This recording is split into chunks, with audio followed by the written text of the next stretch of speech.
Today we are reading a Japanese folk tale called The Aged Mother. It is by Matsuo Basho. It tells the story of an unkind ruler who used cruel orders, including one demand that all old folks are to be abandoned and left to die. Basho tells a poignant story about a mother and her son and their love for one another. Long ago, there lived at the foot of the mountain a poor farmer and his aged widowed mother. They owned a bit of land which supplied them with food, and they were humble, peaceful, and happy. Shining was governed by a despotic leader who, though a warrior, had a great and cowardly shrinking from anything suggestive of failing health and strength. This caused him to send out a cruel proclamation. The entire province was given strict orders to immediately put to death all aged people. Those were barbarous days, and the custom of abandoning old people to die was not uncommon. The poor farmer loved his aged mother with tender reverence, and the order filled his heart with sorrow. But no one ever thought twice about obeying the mandate of the governor, so with many deep and hopeless sighs, the youth prepared for what at the time was considered the kindest mode of death. Just at sundown, when his day's work was ended, he took a quantity of unwhitened rice, which was the principal food for the poor, and he cooked, dried it, and tied it in a square cloth, which he swung in a bundle around his neck, along with a gourd filled with cool, sweet water. Then he lifted his helpless old mother to his back and started on his painful journey up the mountain. The road was long and steep. The narrow road was crossed and recrossed by many paths made by the hunters and woodcutters. In some place they lost and confused, but he gave no heed. One path or another, it mattered not. On he went, climbing blindly upward, ever upward towards the high bare summit of what is known as Obatsuyama, the mountain of the abandoning of the aged. The eyes of the old mother were not so dim but that they noted the reckless hastening from one path to another, and her loving heart grew anxious. Her son did not know the mountain's many paths, and his return might be one of danger. So she stretched forth her hand, and snapping the twigs from brushes as they passed, she quietly dropped a handful every few steps of the way, so that as they climbed, the narrow path behind them was dotted at frequent intervals with tiny piles of twigs. At last the summit was reached. Weary and heartsick, the youth gently released his burden and silently prepared a place of comfort as his last duty to the loved one. Gathering fallen pine needles, he made a soft cushion and tenderly lifted his old mother onto it. He wrapped her padded coat more closely about the stooping shoulders, and with tearful eyes and an aching heart, he said, "Farewell."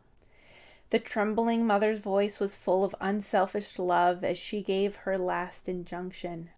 "Let not thine eyes be blinded, my son," she said. "The mountain road is full of dangers. Look carefully and follow the path which holds piles of twigs. They will guide you to the familiar path further down." The son's surprised eyes looked back over the path, then at the poor old shriveled hands, all scratched and soiled by their work of love. His heart broke within, and bowing to the ground, he cried aloud, "O honorable mother, your kindness breaks my heart. I will not leave you.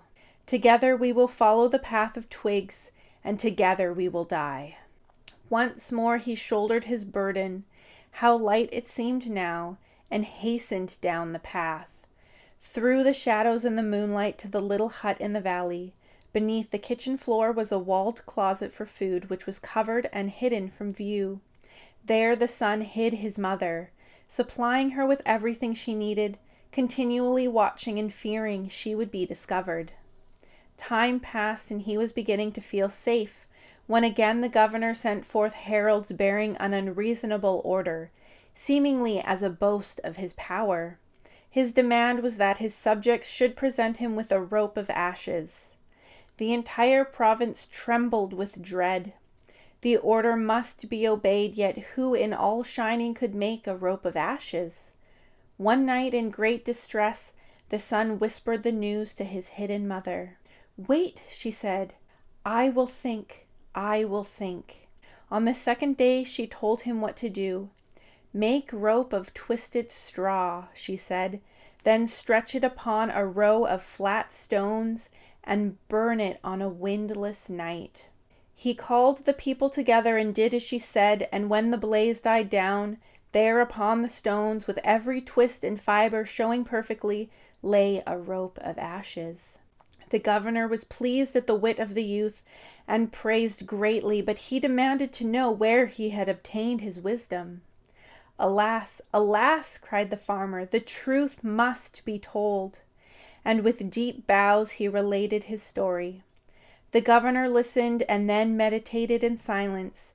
Finally he lifted his head.